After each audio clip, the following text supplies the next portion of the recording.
Hi, everybody. Welcome to episode 13 of the Spin That Shutdown Showdown. Baker's Dozen. We're up to 13 already. So today I'm going to talk to you a little bit about mastering and a couple of people involved in doing the mastering. The mastering process is really important because ultimately that's when you listen to when you get home. You put the record on, and whoever did the mastering, his job was to get that sound that he was listening to onto the vinyl and get the experience of what he's listening to onto your record player and ultimately onto your speakers at home. So a couple of guys who are really well known for doing mastering work is Rudy Van Gelder and Robert Ludwig. So Rudy Van Gelder, really well known for doing jazz mastering. He did a lot of work for the Blue Note label. He did a lot of work for Prestige and a couple of labels. I think he did stuff for even VJ, but mostly known for doing the work on Blue Note. This is actually an example here. So how do you know who did the mastering? A lot of times the guy who did the mastering would put their names right on the run groove here, on the run out groove or dead wax. So it will say either RVG or the stamp Van Gelder. So he's really proud of what he did. He'll make sure he put his name on there. And a lot of people who collect these early Blue Notes will want to mastering them by hand because he's known for doing really good mastering work.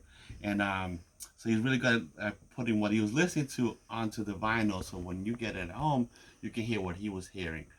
So really sought after mastering work. A lot of people have him actually remastered things that were originally mastered. Some of the early Prestige that he did, he was mastered, and they had, hey Rudy, can you remaster this for us? And he'll redo it and do it on there and put his name on there. So he's really well known for doing the master work on Blue Note and Prestige, and like I said, many other labels.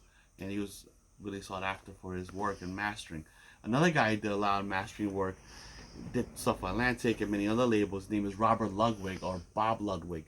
So Bob, interesting story enough, with the when he was doing the mastering for Led Zeppelin 2, the first mastering that he did, what happened was, because what he wanted to get that sound that he was listening to onto the vinyl, he did it in a way where the grooves were done, and the grooves kind of like in the middle, the needle goes through and vibrates. So what happens is, the way to get those lows that he was listening to and those highs he was listening to, get that thing, he cut it in a way it was really deep. So a lot of times what will happen, if you had like a cheaper turntable back then, or if you had one that the needle might have been worn out or whatever the case was, the needle would actually just jump off the groove and just skate across your record and just scratch it, or just skip over to the next track and things like that, because of the mastering work that he did and what he was trying to replicate.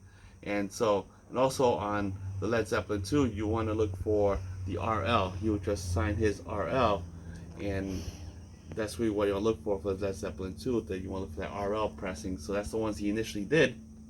Because again, he was trying to get that sound he was listening to. A lot of these guys were just wanted to get that sound onto the vinyl, so when you get it home, the best experience possible. So a lot of times when you find these, they're scratched up and they have a lot of marking. This one has a really good scratch there, but that's because the needle would just jump off and just skate across and just scratch it and things like that. But again, that's because the way the mastering is, the needle vibrates, and the way he cut it was kind of really deep, and the needle would just jump off of that.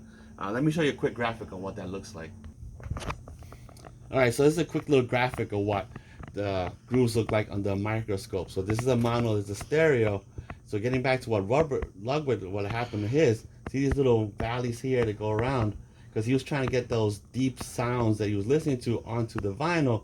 He cut these really deep to get that sound replication onto the vinyl.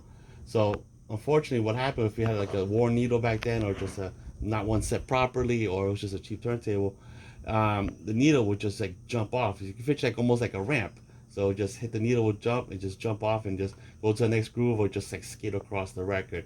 So this is a little graphic of what it looks like. It's a stereo mono.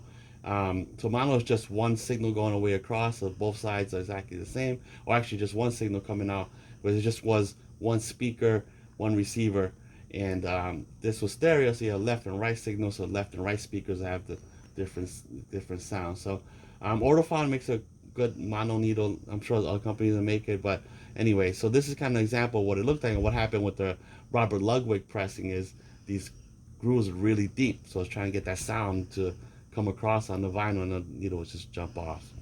All right. All right. So that's a kind of a little introduction to mastering, how a couple of guys like Van Gelder and Ludwig was trying to get that sound onto the vinyl. Also involved with the mastering work, these guys would keep also in mind, or it was mastered to where the equipment that was being used during that era, the 50s, 60s, and 70s, this older vintage equipment, a lot of mastering is kind of geared towards that early stereo equipment, or certainly hi-fi stuff. So when you're playing these records, sometimes it's best to play it on the old hi-fi gear, because they're kind of geared to be played on that old stereos, old turntables, old speakers. The frequency set up, or kind of keep that in mind. A lot of you guys kept that in mind. So there's a little bit of people believe that, and I also think that if you play on the old system, it's kind of geared and mastered towards playing at the old system. So ultimately, these guys will keep that in mind and reproduce to be played on the old stereo gear. So anyway, you take care. You have a good one. I'll catch you next time.